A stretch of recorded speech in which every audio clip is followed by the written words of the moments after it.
Mike Farr, American Pacific Mortgage, influencer extraordinaire, does a great job with everything. As I've said before, don't want to get in the weeds too much on this, but I've had a number of opportunities to speak with Mike. I think his message is relevant to realtors and lenders right now. Frankly, anybody who's in sales right now and is kind of clogging through the mud right now, finding it difficult to get a footing in this market, I think this is going to help you out. It's a couple of things. It's inspiration, it's perspiration, and it's having a plan and going out and attacking it in an organized way like the mafia of the 1950s. And that's essentially what we're going to be looking at here today. We are going to be taking your questions through the middle of this. If you guys have any, we will prompt you with some of the stuff that we want to talk about. But by all means, let us know what you think. Let us know the nice things. Those are wonderful too. You can share that. It's really fun when you share the negative things. I kind of find those fun to follow up on. But just let us know what you guys are thinking.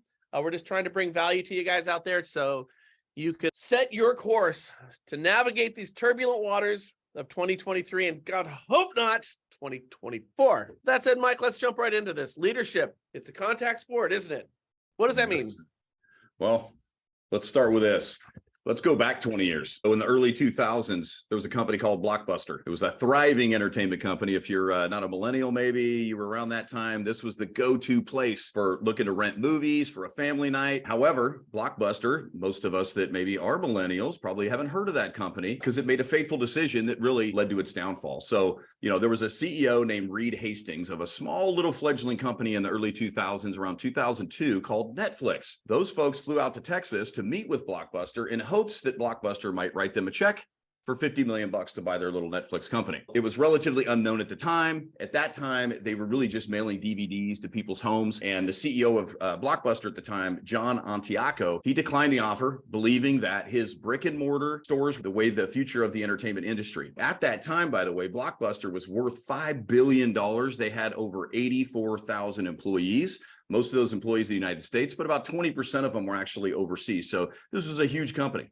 So unfortunately for Blockbuster, they failed and recognized to grow the importance of the online streaming and digital content delivery. So they also failed to realize, I think at that time, that they were really only profitable due to charging late fees to their patrons. Now, that wasn't a recipe that was going to last forever, obviously. So while they continued to focus on their physical stores, Netflix started investing heavily in their streaming technology and soon became the dominant player in the entertainment industry. Most of us know the story now, but as Blockbuster continued to struggle with this brick and mortar system, Netflix innovated their business model. They began closing stores and eventually Blockbuster ended up filing bankruptcy in 2010. I think maybe today, I don't know, Brian, is there still one in Bend, Oregon? I think there might be, but I think that one even actually ended up going out of business. The story of Blockbuster and Netflix, really, it's a cautionary tale. Okay, about the dangers of complacency amongst leaders. When we fail to innovate in markets, when they change in the business world in particular, it causes a disaster, right?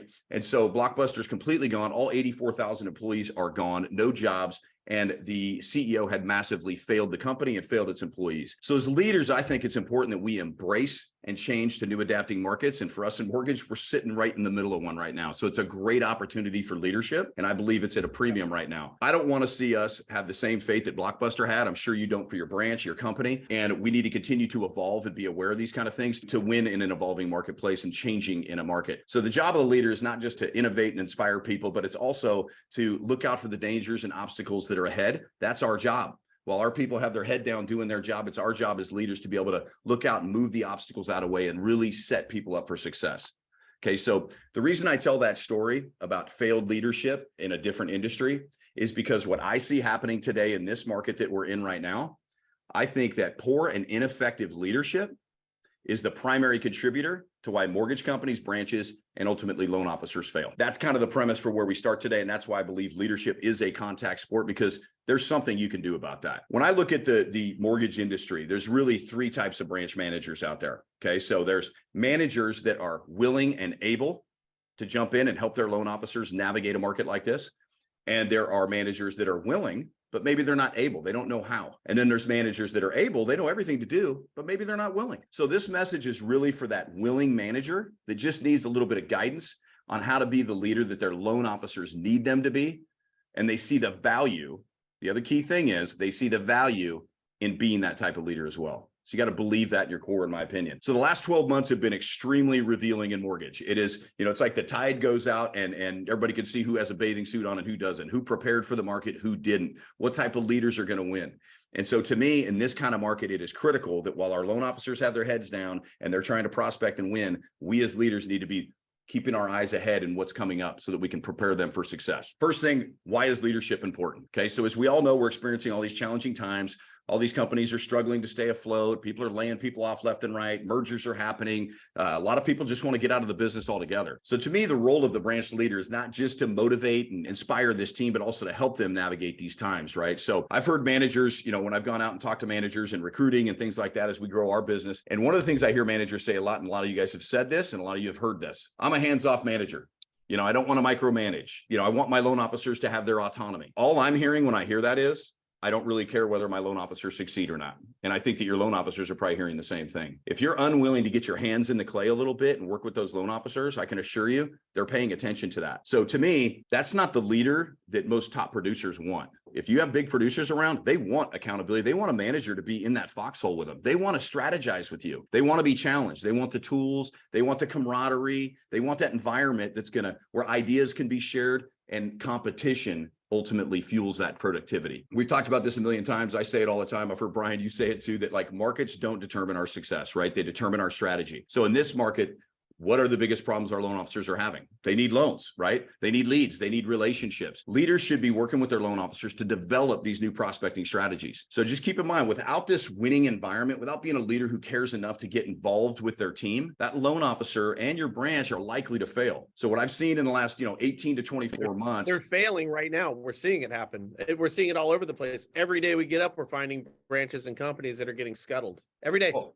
Absolutely. I think I saw a stat, Brian, that, I've called it the great migration. I think 40%, somewhere in that range of loan officers in this industry have changed uniforms. They've changed companies. But I'll say this, aside from some signing bonuses that, by the way, in this market have gotten ludicrous, and I think that's mostly out of our business now. But aside from that, when I've looked and seen when loan officers leave, they don't leave companies. They leave their manager. They leave a relationship maybe that deteriorated, or they don't see value in it anymore. They start looking for greener grass when that relationship starts to deteriorate. If loan officers continue to struggle and you watch them as a leader continue to struggle, what happens? They lose savings. They lose referral partners. They're going to lose deals. They lose confidence. You lose your scale and your economics in your branch. You no longer have the resources that they need and want. So just like our loan officers, branch managers are in the business of solving problems. So what are we doing to help our loan officers solve their problems? To understand that loan officers need leadership, want leadership, and they will likely leave you to find it. There's a cost to poor leadership. Aside from the negativity of leadership, what are the positives, right? What if you could solve this? What if you solve this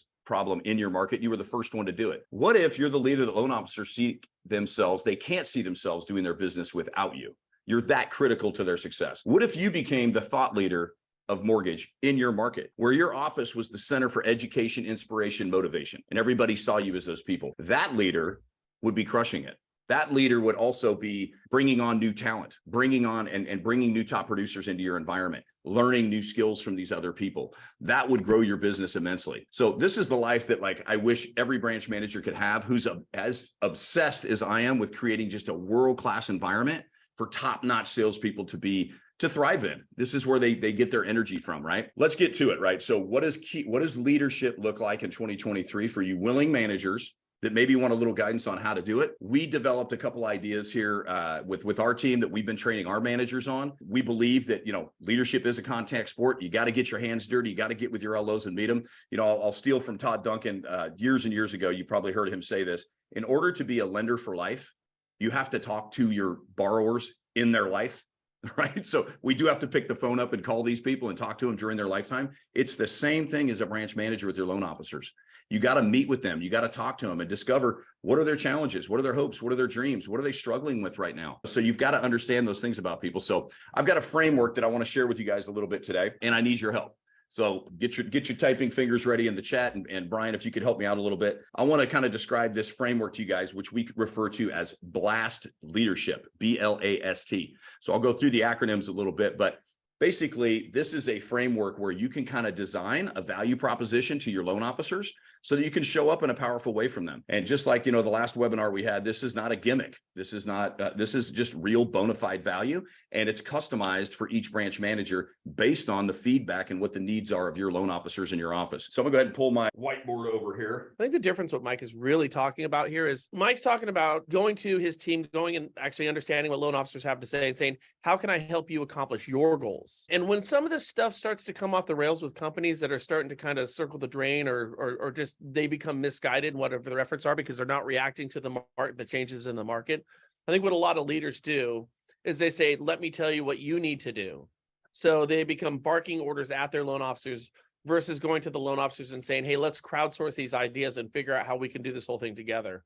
And what I really like what Mike is doing is he's talking about what he just said here is, kind of rolling the sleeves up and sitting down and talking with his LOs, finding out what their needs are, and then going out as a leader and tailoring what he does to the benefit of those loan officers. I've seen this happen so many times in the mortgage industry where they start with a brokerage, they start to get, their correspondent lines, they start to build up, they, become an independent mortgage bank. I've seen this happen forever. A lot of these leaders start out being grateful and gracious. And when you're grateful and gracious, you're always happy, you're always helpful, and you're always in service of others. Thank you, thank you, thank you. You hear it a lot. Shannon Hoff in your office is somebody gratitude and graciousness is something that how she carries herself. She's wonderful. And look at what it's done for her, what helped her career. It's incredible. But I've seen that graciousness turn into entitlement. Entitlement is you loan officers now exist for me.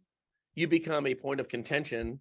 I want to go ahead and create a call center atmosphere here. And I'm going to tell you what you need to do in order to be better because I'm the only one with the solutions. So when grace turns to entitlement, that's when we start to see some of these companies go down. And again, I bring this up because over the course of traveling across the country for the better part of the past 20 years and talking with mortgage companies, I've seen this forever. So that's why it's so refreshing for me to see what Mike is doing over here, because he's coming from a place of grace and a place of gratitude. And that's the only way to make this stuff work. You and I have talked about this before, Brian, right? It's like, like you said, you got to meet with your LOs. It's the same thing we talk about when we're going to meet with our customers and our realtors that are struggling in this business. We rely on these referrals from them. Well, we got to help them solve their big problems, right? And I think it's the same thing in that conversation with the loan officer. And I think sometimes we feel like we want to be hands off. I don't want to bother the LO. They would invite you into their business. Most loan officers I'm talking to, they want to share their business plan with me. They want to know what's going on. The first thing in Blast is, and let me just walk you through kind of what these are right off the top, if you want to write these down and we can kind of fill things in. But the first B is business development. L is leadership. A is accountability. S is support. And T is tribe. What I want to start with is these are just categories, what I would consider maybe areas of opportunity that should give you a well-rounded kind of framework for how you can kind of fill in based on your conversations, of course, with your loan officers. So you can customize this as to what their needs are. So when I talk to my LOs, and this is how we kind of came up with this framework, through feedback, and a feedback loop is critical in order to be a good leader, obviously. So business development, when I think about the number one problem loan officers are having right now is we need leads and we need loans. Okay, so as a branch manager, I think if you want to be valuable to your loan officers, if you can help them get leads and help them drive new relationships, I would think they'd think you're pretty valuable to their business. And that might be something they could not live without, right? So, and one thing to mention, Brian, is when I look at running P&Ls for the last several years and looking when price became a big freaking deal in this last year or two, right? When companies couldn't offload overhead fast enough. Well, a lot of that overhead, I can get rid of all the little widgets and tools here and there, and that's going to move the needle 5 basis points when you look at all the little marketing costs and things. The real expenses in mortgage companies, typically, there's leadership costs. Branch managers, regionals, all those kind of things, right? So in absence of value of those things, we just have higher rates. So if those leaders aren't driving massive amounts of value, they need to be gone. That is the part of the problem. I'm sorry to say it, folks, but there are too many people getting overrides on business that don't deserve to have that. And that's why these interest rates have gotten out of control. And that's why margins have gotten out of control. So I want to ensure that the leaders on this call and branch managers on this call and the team that I work with, everybody is providing value. So business development, that's a key role for a branch manager. So I would love to see in the chat, if you guys could type in ideas that you might have, whether you're a loan officer or a branch manager, of what your manager could do to help you drive more business. You're ultimately the product. You're out there selling yourself. You're out there branding yourself. But what can your manager do to come alongside with you and help you business develop? Does anybody have any ideas on what a branch manager could do? Client appreciation events. I like that. Lunch and learns. Lunch and learns. Partners. Be a partner with me. That's what I would ask. I like the partner thing, but like be a little more specific. What does that look like? What does that mean? Zoom trainings. I like that. The same kind of thing as lunch and learn. We could do that on Zoom. By the way, another one over here, Mike, is stay up to date on new loan programs. Like people don't know right now, HFA in California with the California Dreaming Program, they're broke. It's April. They're broke. Do we know this? Are we still trying to run down California Dream loan programs? Are they going to get refunded before the end of the year? What about our down payment assistance programs? I mean, staying up on loan programs right now, particularly like non-QM stuff, that's absolutely vital. There's how many deals are you missing out on because you don't know that there's programs available to you? Home Hey, buying this one right seminars. here. Yeah, that one right there, Shannon typed in, help prepare client realtor meetings, what to say, what to do. This is a big one. I think a lot of loan officers, we just assume because they're salespeople and they show up in our branch that they've been fully trained on how to present to a group of people. We're like, hey, go do a first-time buyer seminar. Here's the PowerPoint, go. But if we like talked with them about how to, voice inflection, how to present, make eye contact, what to do before the event, after follow up on the event, I think that's a great one. Meeting events, role modeling, right? I think that's important, modeling the type of behavior. Help with video on social media. I think that's a good one. A lot of people want to be on social media, but people are scared to put their face on camera. One of the things I've heard, Brian, is a lot of people say, I don't know. I just don't want to do video. I think I look weird on video. Well, you look weird when you talk. Like you're you. Don't worry. So if you think you look weird on video, you look weird when you're talking to us. You're not hiding. So get over that stuff and just do it anyway. The camera doesn't put 15 pounds on you guys. It doesn't. It doesn't put 15 pounds on you. That's exactly what you look like. That's exactly what you sound like. And gals, that's exactly what your hair looks like. So everyone else has gotten used to it. You're going to get used to it too. This is kind of an interesting one. Deborah said realtor office meetings, helping educate agents. Is it too much of an outreach to say that a good manager should in some ways be like an outside account rep, speaking with local real estate agents, agencies, drawing attention, shining a light on your team of loan officers that might help them out? What can we do as a branch manager to elevate that office, right? If we want our office, what we say, I'm in Roseville, California, but what we want to do is we want to be that center for education, inspiration, and motivation. So having events all the time to where realtors see us as a place where they can go and learn and grow. I think that's an important thing, and a manager can definitely help that. Promote me. Keep motivation high by walking out of the office and communicating with the tribe, getting and giving ideas and creating excitement. So if we think about business development, right, is a big deal. And what's interesting about some of the things that are coming on through this chat, there are so many more things I can think of right now that I'm going to share with you guys that could go. But listen, I'm going to walk through a couple of these really quick. And then what I want to do is I'm going to share with you a way that you can do this in a kind of a call to action, right? So, business development is a key piece. So I think sitting with the loan officers, asking this question and try to come up with ideas on what we can do is really important. Let's move on to L with leadership. Okay. So, once again, if you guys want to type stuff in the chat while I kind of break this one down of what you think leadership is to you. What does leadership look like? I'd be curious, some notes in the chat. Don't have to necessarily write these down, but here's a couple ideas on leadership. Leadership, you guys have probably heard the term. This is an old military way that people manage and lead, is clarity, strategy, accountability. My coach, I mentioned him on the last call, Jeremiah with Forging Leaders. Jeremiah Miller, he has been working with me for about 4 years. And really, this is part of anybody that works with me knows we talk about this all the time, clarity, strategy, accountability. It's the leader's job to exhibit that within their teams. And what it simply is broken down is in the clarity piece is really just your vision of how you see where you're trying to go. And hopefully you've talked with your team and everybody agrees, this is who we want to be. This is the goals that we want to obtain. The clarity is just getting crystal clear on your vision. And then strategy is just how we're going to make that vision a reality. So we come up with a strategy that we all agree to, that we're going to do and execute on these things.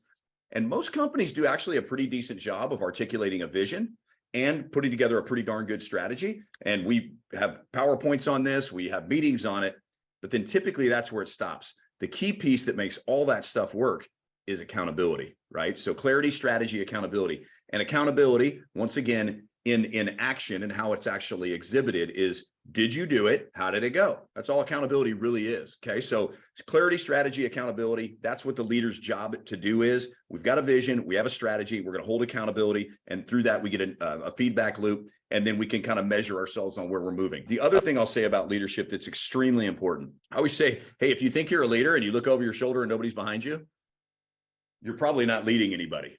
Okay, so the way that you can find out if you're a leader or not is, do your people trust you? Do they know that you care about them? So keep this little formula in mind. Trust plus love equals loyalty. If your people trust you and they know they care about you, you likely will have loyalty. So if people are leaving you left and right, they probably don't trust you and they probably don't think you care about them. So it's extremely important. I would go meet with my team individually and just simply ask them straight up, hey, do you trust me? And if you don't trust me, what do you need to see? What conversations do we need to have? what do I need to do to earn your trust so that you can trust me? And then more importantly, do you see that I'm vested in your business, that I actually care about your success? So you remember we were talking about that hands-off leader. If you're a hands-off leader, how can you really show that you care about their success when you have no idea what's going on in their life or in their business for that matter? So that's leadership. Okay. So BL. Accountability. I'm driving this one home because there's nothing more important than accountability. And to me, this is a little bit different than the other piece, which is really the big picture vision that we're going to hold accountable to. I'm talking about accountability with the loan officer. We have to know what our loan officer's business plan is. Who are their referral partners? Where are they trying to get their business from? Is it from builders? Is it realtors? Is it financial advisors, CPAs, their database? What is their strategy? I want to understand what that is. What are you going after? I need to really be involved in that business plan so that then I can look for opportunities of where I can come in and insert some opportunities to help them business develop, right? So accountability, last thing I'll say about this, accountability is love. So when you think about it, who do you hold most accountable in your life? Your kids, your spouse. Kids, get sleep, go do your homework. I want you to be successful at school. Spouse, go to your annual checkup, take your vitamins, get your exercise, get 8 hours of sleep because I love you and I want you to live for a long time. We hold those people accountable that we actually care most about. It doesn't sound good now that we say, I'm not a micromanager, I'm not this, I'm not that. And I'm not saying being a micromanager, but I'm saying you got to be involved with these people. You have to hold them accountable. Because if they fail, you're partly responsible for that. So S, support. This to me, folks, is table stakes of leadership. This is what most managers do. I'd say 90% of managers in every industry live in the support world. So what is support, right? It's, I've got a loan that's stuck in underwriting with a suspense. Can you call the head of underwriting and help me, get it out of there? A concession approval, pricing, exceptions. They come in, they want to help break down a file for you. I mean, these are all great things that are absolutely necessary, but just that in the absence of these other things is really just table stakes, and it's not that impressive. Last but not least, tribe. Okay, so this is a new word that we came up with, and I like it in place of what a lot of us refer to as culture. So to me, when I think about culture, usually leaders kind of create that vision of what they want the culture to be like, how things are done around here. And I love that. I'm a huge culture person. Quite frankly, I invest more in the culture than I do anything else, because I think if you have a winning environment, it doesn't matter what you sell, what you do, if everybody loves each other and loves being here and is passionate about what they're doing, your results are just going to be outstanding. So to me, this is where it's all made right here. But creating a tribe, the thing I like about that versus a culture, most people just kind of exist within it. They experience the culture. They don't determine what it's going to be necessarily, but they can contribute. They can take away from it in little ways. But for the most part, it's kind of the leaders around the circle that kind of create what they want it to be, and everybody else just experiences it. So in a tribe, everybody in a tribe, when you think about any kind of tribe for that matter, everybody is of equal worth. Everybody is valued in a tribe. Every single person is of equal value, regardless of the job that you do. But when you think about a tribe, and as far as everybody also has a responsibility within that tribe to do that job. So in this market, when I look at, BIPs getting lost here and overrides being paid here and there, man, we can't allow any of that. We've got to be tight. Everybody's got to be pulling the cord in the same direction. And so we love the word tribe. We refer to our team as a tribe. So when you think about tribe also, do you have a tribal culture in your office? What conversations are happening in your office? Do you have an environment where we're talking about sports and food and politics and all the things that don't drive business? Or when you walk by the water cooler, are people talking about a strategy that they just, talked on the phone with a realtor and, hey, he said this, they said that, I tried this. Hey, I've got an education seminar coming up. Do you have a slide? Hey, can I borrow your camera? We're going to do a video in the office. Do you want to come do the video with us? What conversations are happening in your environment? Okay. Are they strategic? Are they about garbage and stuff that's not going to move the needle? So I think it's really important for the leader to make sure that tribal culture is one that people are coming in and they're sharing ideas and there's energy and effort. And not to mention, it's a much more fun environment to be in, right? Let me just share my screen here real quick. And I'm going to share with you a little bit of a call to action. And so if you guys like this idea of blast leadership and you think this is something that you can do, let me share with you what a step that you could do to do this. First and foremost, before you come up with something like this, what I would do is meet with your team individually, probably, or you could meet as a group. Sometimes both are good, but meet with your team and find out what are their biggest challenges right now. So if you think about that 5-step framework we did in our last webinar, I would just use that to have a conversation with your loan advisors and ask them, what are the biggest challenges right now that you're having? If you don't solve these challenges, or I don't help you solve these challenges, what does that look like for you? If you don't close another loan if you go 2-3 months at the same production that you're at, are your savings going to drop? Does this mean that you're going to have to, take a kid out of private school or sell a house, sell a car? Are you going to have to go get a job? God forbid we go get a job. We want to stay in mortgage. So I would meet with them and find out what their biggest challenges are. And then second, I would do this, what you see on the screen. This is the product of conversations with loan officers on my team. And what I would do is find out what those challenges are that they're having. And I would go ahead and I would print out a leadership commitment to your team. So I did this with my team about a month ago. I actually recorded me doing it with them. And basically it's just saying that, hey, as a sales leader, it's imperative that I support you and your goals. And, I've broken down 5 key areas of how I'm going to commit to serve you. And here's the blast leadership. So here's a couple ideas that weren't typed in the chat that you might want to steal from here. So go ahead and screenshot that if you guys want. I'm happy to send this out as well. But these are the ones that I made commitments to. One of the things that we do in here is we make monthly calls on the closed loans of the previous month. And I'll give you a real quick tour on what that looks like. I basically call the buyer's agent, the listing agent, and the borrower. And I'm asking them all the same thing. Hey, Brian just did your loan last. Hey, Mike Farr over here at American Pacific Mortgage. Brian works here in my office. I just wanted to call and thank you for trusting Brian with the opportunity to serve your customer in this last transaction. And I know it's Brian's mission and my mission to make sure that you have a world-class experience when it comes to purchasing a home. So I'm calling to follow through to make sure that we delivered on that commitment. Could you give me some feedback on how we did? Okay. And let them talk. Most of the time they're going to say, Brian was amazing. He's awesome. And gosh, he's a great looking guy too. Right. But whatever they say, that we're going to go with that. Right. And so what I always will do though, is I'll drill down and say, there got to be something that we could have done better, because we know that we can't get better unless we get feedback on how to get better. And I'm happy to use Brian, but give me one nugget. So if I can get something from them that could have been better, I'll do that. But I always close the call with, so, hey, based on your responses to me, it's fair to say that if you or a friend or family member was looking to transact in real estate, is it fair to say that Brian would be the person you'd refer him to? Absolutely. I love Brian. Perfect. I'm going to let Brian know that. Hey, before I get off the phone, can you tell me about your experience with your real estate agent? How did that go? Did they create a world-class opportunity for you as well? And then I'll ask them, hey, would you use that agent again? Fantastic. Then guess what? I hang up and I call the buyer's agent and I ask them, how did we do? I love Brian. He was great. Is it fair to say you'd use him? Absolutely. I would on the next referral. Great. I'll let him know that. Hey, I want to let you know, Mr. Buyer's agent, I also spoke with the buyer. I asked them how they thought you performed. Here's their feedback they gave me. So keep doing what you're doing. They love you. And they said they would absolutely refer you. Now, if I can get that customer to give me a referral, hey, do you know anybody that I could refer to this realtor right now? You'd make me look like a rock star if I could get that from you. Actually, my neighbor just mentioned they might want to list a house. What's their name and phone number? And I'll call the agent and have them call you and get more info. Imagine if I called the agent now and gave them a referral as the branch manager of Brian. And Brian doesn't even know any of this is happening. So anyway, when I'm done with those calls, I call the loan officer and say, hey, I spoke to these 3 people. Here's the feedback I got. Make sure you reach out and thank them for the kind notes. So these are the kind of things that my loan officers love that we do that. And by the way, sometimes what will happen is I will get feedback from them that the loan officer didn't know that was negative. And it might have been something where, maybe the title company dropped the ball on getting the checkout or something. The customer's like, you know what, I wasn't going to use Brian again because this happened. And I'll be like, oh no, wait, what happened? And they'll tell me what it is. And I'll go, oh my gosh, that was actually the escrow officer. Oh, is that how that works? And I can sometimes diffuse what might have been a customer that would leave them and I can bring them back. So customers will oftentimes tell me things that they won't tell others. So anyway, these are some of the things that you can look on here, the accountability ideas, but come up with some bullets in these different areas of what you think might be valuable to your people. And then I think you could be a more impactful leader going about it that way. So look, as we, kind of close this thing out here a little bit, we'll take some questions. But, there's, like I said earlier, Brian, there's a lot of overrides that get paid to branch managers, area managers, regionals, divisionals, blah, blah, blah, blah, blah. But in the absence of those of value, right? Those overrides are simply higher rates, which loan officers cannot afford in a market where you only get so many at bats. You cannot be losing deals on price. We're not here to sell price. We're here to sell value. But let's be honest, there's a big disparity in the mortgage industry on price. It is imperative as a leader that you run your financials properly to arm your loan officers with a competitive price, guys. This is table stakes. So the overrides on an ineffective leadership are a huge reason why companies are priced out of the market, and that's going to kill you.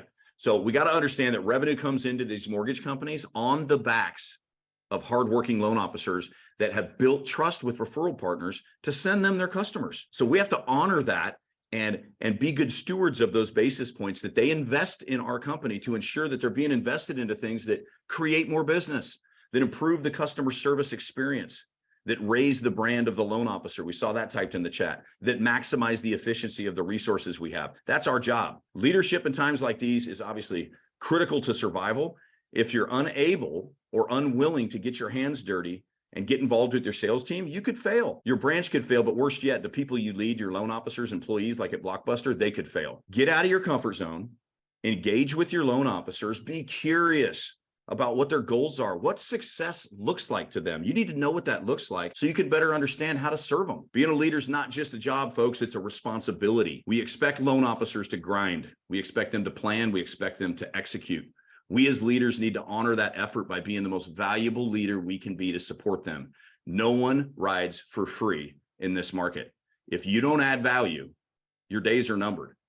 So help your loan officers solve their biggest problems, or somebody else will. Yeah, that, and I kind of want to point out a couple of things here. The first one is Stacey very smartly asked, well, what if you get a negative review? And my 2 cents on that is there's, but the whole idea of what Mike is really talking about is engagement. Like, as a leader, you got to engage. You have to be in pocket. You have to be in the fight. You have to be in the fight with your loan officers. You can't be outside of the ring. You need to be inside the ring with these guys and fighting with them. But there's so many different tributaries once you get in pocket and once you engage. So I'd like to answer your question, Stacey. What happens if you get negative reviews? Well, here's the truth of the matter. He's going to get negative reviews. He's going to get negative reviews about people on his team, people who work at the company, and they're going to be valid. Okay. But if you've ever worked with mortgage companies, here's what always happens with every mortgage company ever in the history of the world. You got a couple of half-baked loan officers who you hired for a litany of reasons. It happens with every mortgage company, okay? Maybe they were great at one point. Maybe they got sidetracked. Maybe something happened. There's a whole bunch of reasons, but somebody's carrying dead weight at the mortgage company. And this is the person who's going to get a rush for docs, get a rush for approvals, get a rush for acceptance, get a rush for fundings. And what they do is they basically stick a bamboo shoot in the spokes of every other loan officer who works in that office by screwing up the flow of everybody else's loans who have their shit together. Okay. So part of the whole thing is like, well, I don't necessarily know if I want bad reviews, but don't you like the idea that you have somebody who is looking out for your best interest to ensure that we're not going to have other people in your office who are directly or indirectly, through laziness, incompetence, or whatever the case is, sabotage your opportunity to get your deals going through on a reasonable flow? Now, of course, there's going to be times when you could have a negative review and it could be misguided, in which case you have somebody who has your back. But there's, again, so many different tributaries here, but everything is in pocket in the ring with you guys. That's what leadership needs to be. And I think that's exactly what Mike's talking about here. And that's why I find this so refreshing. I've had a number of conversations with people who are building teams, and it's like, what is your value proposition? And they don't know. They honestly don't know. This is more often than not. They don't understand what it is. And at that point, it just becomes a cost that is going to be trickled down to your clients. Now, rates don't matter. Mike said he's talking about, we sell value, we don't sell rates. And that's where you need to be. You need to sell relationships. It's that lender for life, the Todd Duncan quote. Well, you got to talk to them in their lifetime. You have to be engaged. When the markets are changing, time block, have a conversation with these folks. But here's the other side of that. The flip side of that coin is rates don't matter until they do matter. That's also the truth. Rates don't matter. Well, yeah, they do matter. Okay. Now your company could be in the market or out of the market by an eighth or a quarter. That's not what we're talking about here.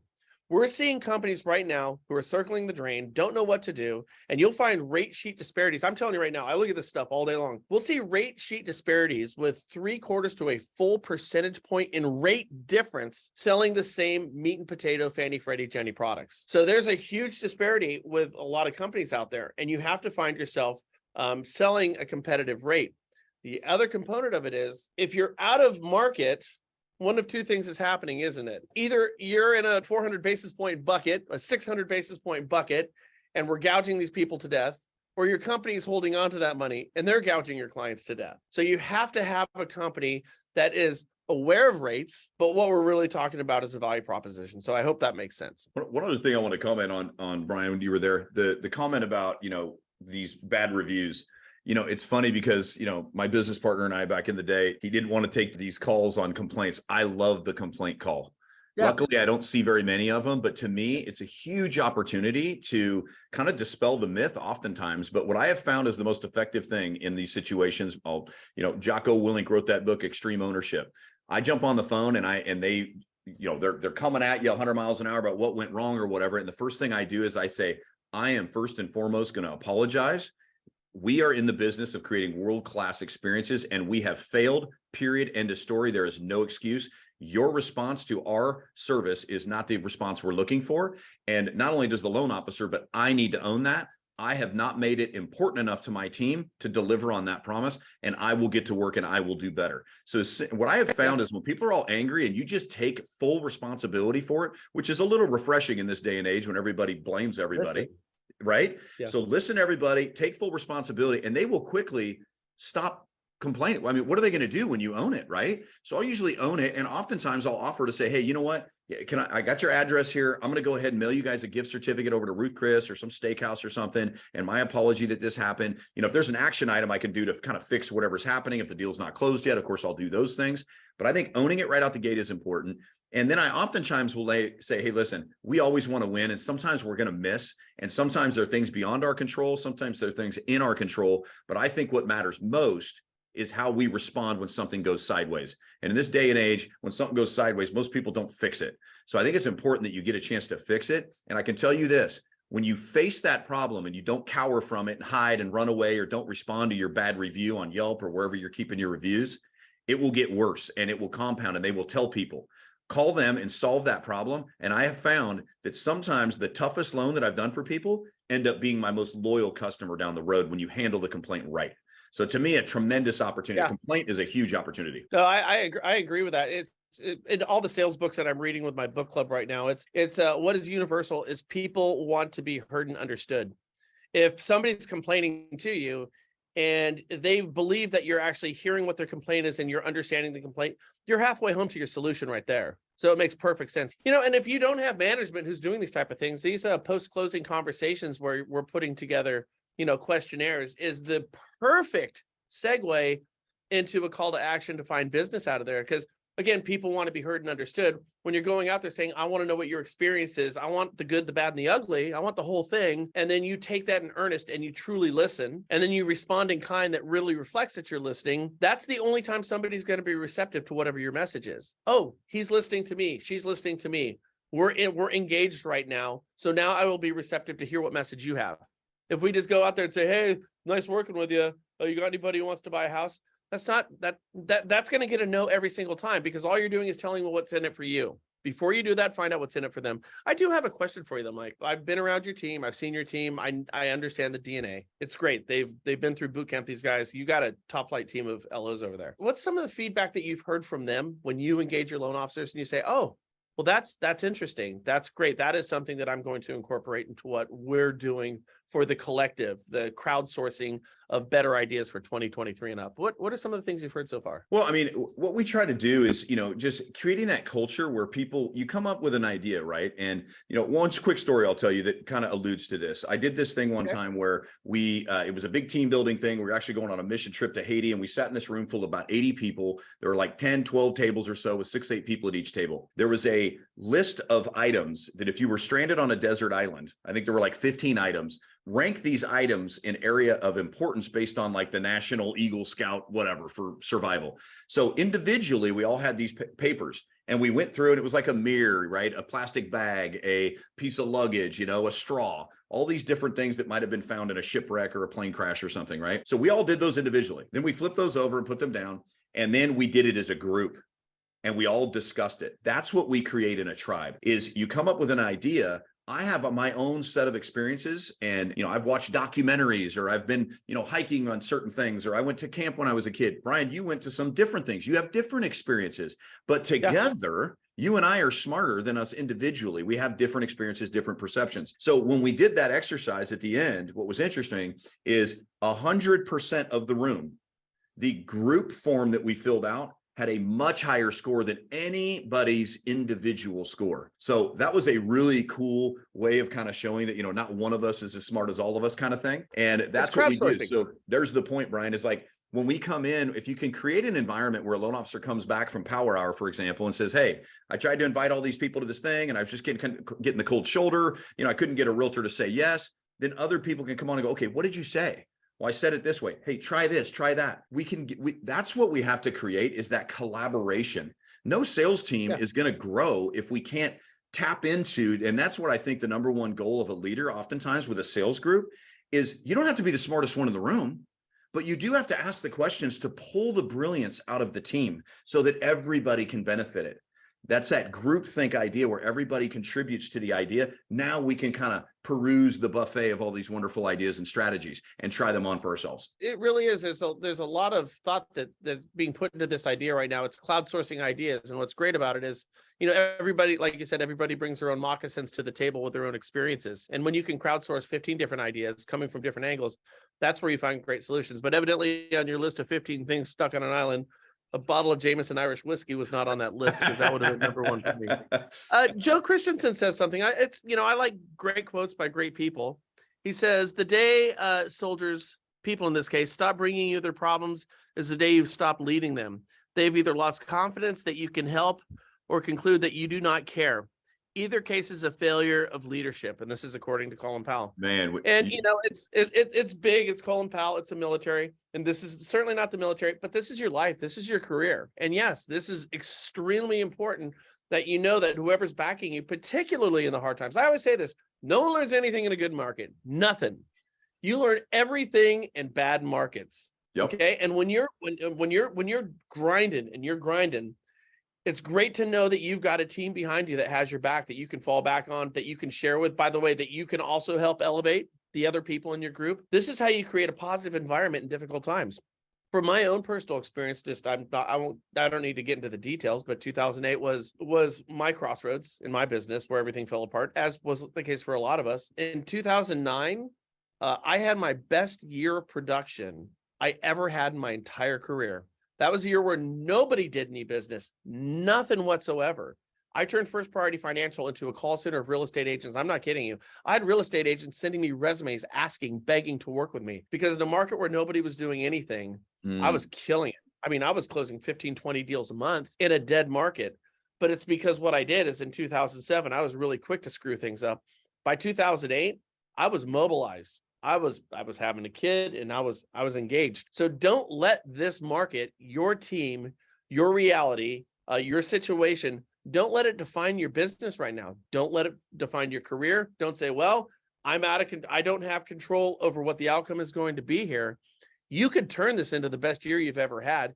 The question is do you have the fortitude to do it? And do you have the people around you? Because I'm telling you right now, somebody out there is going to see the light in this market and they're going to blast off into the stratosphere. You were an innovator, right? And I think you have to be an innovator right now, because if you're sitting around and hoping and waiting for the old market to return, you're screwed. That's why I think being around a collaborative environment to try, it's like poke the box. We have to just try new things. You have to be an innovator right now until you stumble on that right strategy. So our whole goal is, with all these smart minds in here, we're going to try all these different ideas and we will stumble on the strategies that will win. But it's got to be a relentless pursuit kind of that. One thing I want to mention on that Colin Powell compliment, which is, a leader told me this a long time ago and said, hey, Mike, this is probably 10 years ago. It was a really big one for me. And I have had this happen. I will tell you, I've always been the greatest leader in the world. And I'm not even saying I am now. I'm always a work in progress. But if there are people in your leadership and they are having massive life events that you're unaware of, you should be concerned. If somebody is having a baby, getting married, just lost a family member or a spouse or even a pet, or, if you don't know about these things and you're hearing, oh, did you hear Susie? Her mom just passed away and we're all going to the wake and you weren't invited. You didn't know about that. You probably are a hands-off manager. So it's really important. I love that because, man, I don't care what I sell. The mortgage doesn't matter to me, man. I'm in the business of helping people win. I want to see people live their best life. I want to be around people that want to set goals and have high expectations of themselves. And if I have any piece of helping them find that, whatever it is, that's what leadership's all about. That's the paycheck. If you can help people win and be their best versions of themselves, all the other stuff with money and all that stuff's going to take care of itself. But just being laser focused on helping people win, but you can't do that if you don't know what their goals are and what success looks like to them. What you think success is your thing. You got to ask them, hey, what are you trying to do? What are you trying to accomplish? What can I do to help you get there? And when you do, they'll find you as a critical member of their team. My final point I want to make, because we're coming up on an hour here, is if you're watching this as a loan officer, or even a realtor, but a loan officer in particular, and you're saying, well, I'm not managing a team. I'm just Brian. I'm writing loans over here. I'm worried about the outcome of this. You can take every one of these components of Blast, you can tailor it to yourself, and you can apply these Blast components to your referral partnerships that you have with real estate agents. Why wouldn't you go to your realtors and say, how can I help you? Okay, why wouldn't you go to your realtors and say, hey, why can't we create a tribe environment? What can I do to make things better for you? Why can't you have these conversations of absolute and honest consideration with your realtors and become a leader within your own business? And the answer is you can. I have a I have a great friend of mine who's a loan officer out in Troy, Michigan. His name is Victor Balls. Victor is a 60-year-old guy who was an engineer over at Ford, and he got into mortgages. And I spoke with him a number of times. And what Victor said he showed absolute consideration for his real estate agent partners, where I see a lot of loan officers who kind of hold real estate agents in contempt. And I said, well, you do all this stuff for real estate agents. I said, does it ever feel like it's overwhelming? He goes, my God, Brian, he goes, I would show their houses for them if I could. I would write their contracts for them if I could. Why would I hold somebody in contempt when they're affording me the opportunity to, as Mike said, put my kids through private schools, to pay for the best travel sports, to do all the things that he wants to do? So he had that position of gratitude. And so as a loan officer, as you're listening to this right now, take these components of BLAST and what Mike's saying and take it to heart and apply this to your business, because I guarantee you it will make things better for you. And this is the road to truly become a professional in 2023. There's a question in the chat that's pretty interesting. Sure. Their manager have a 30-minute Zoom meeting and don't answer any questions in the chat. They never ask us for feedback. How would you rate that management? I'm here to call it out, man. That's a 0. I mean, aside from caring about people, which I think is their number one thing, if you don't have a feedback loop, personally, where are they leading you? If there's no feedback loop, you have no idea where we're going. And people drank the Kool-Aid. And if you look that expression up, you'll know where it came from. You might want to know where your leaders are leading you. And the feedback loop is critical to that. Like I said, leaders don't have all the answers all the time. Our job is to go out into the group and try to extract the ideas and share them with everybody so that we can all get better. But I only want to lead a group that's telling me where they want to go. You know, it's not where I want to go. It's where my team wants to go. And it's my job to get out there and move the obstacles. And it's, leadership and whatever you do, to me, it's a perspective game. As a loan advisor, I'm focused on the things that I'm supposed to be focused on. I'm focused on my realtor relationships, my database, my calls, my habits, my mindset, my skill sets. And I need my leader to have a more, Google Earth view, if you will. I need to be paying attention to what's going to happen 3, 6 months, 12 months down the road. What are some potential obstacles coming through product, through price? What's Fannie and Freddie going to do next? What's the Fed doing? What are their realtor partners doing? And by the way, another thing on business development, I think I mentioned on that piece there, shouldn't you know who's referring your loan officers loans? Shouldn't you, Macy, also know who the brokers are of the realtors that are referring you loans? So I know all the brokers in this area. I reach out and I call the broker and I say, hey, you have 3 or 4 agents that are referring business over to some of my loan officers here in my office. I thought it'd be a good idea if I reached out and introduced myself. If there's ever a problem on any of these loans, I want you to know you can have my cell phone number. You can reach out to me anytime. Hey, by the way, we both lead salespeople. What challenges are you facing with your salespeople right now? Oh, you're having those issues? Perfect. Hey, did you know I'm doing a lunch and learn with realtors? Why don't you invite your team to come on over and we're going to teach them the 5-step framework for influence so they can be better at having deeper conversations with their customers. Would you like to do that?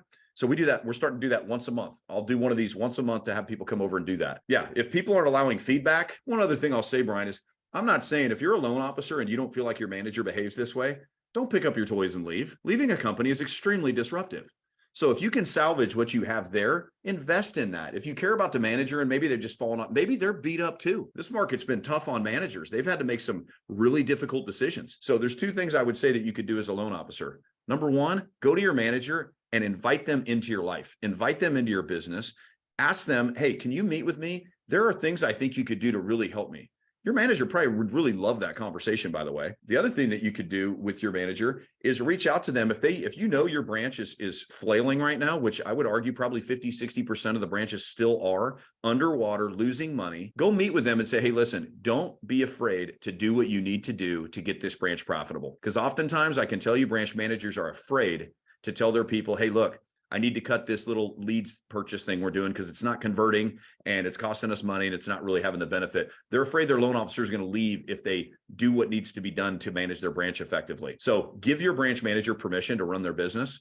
Let them know that you need them to have the courage to make those decisions and see how they respond. But I'll tell you, if you're in a leadership group that's not helping you or moving the needle for you, you got to decide if you want to stay there or not. Give that manager always and that company an opportunity to win. They've got a lot invested in you. Hey, listen, we're rounded up an hour here. Thanks, Mike. Once again, insightful, enlightening. It helps out a ton. For everybody who's on this right now, I want to let you know that you're going to get a recording sent to you of this. We're going to clean it up a little bit. We'll put it in a little bit of editing over here.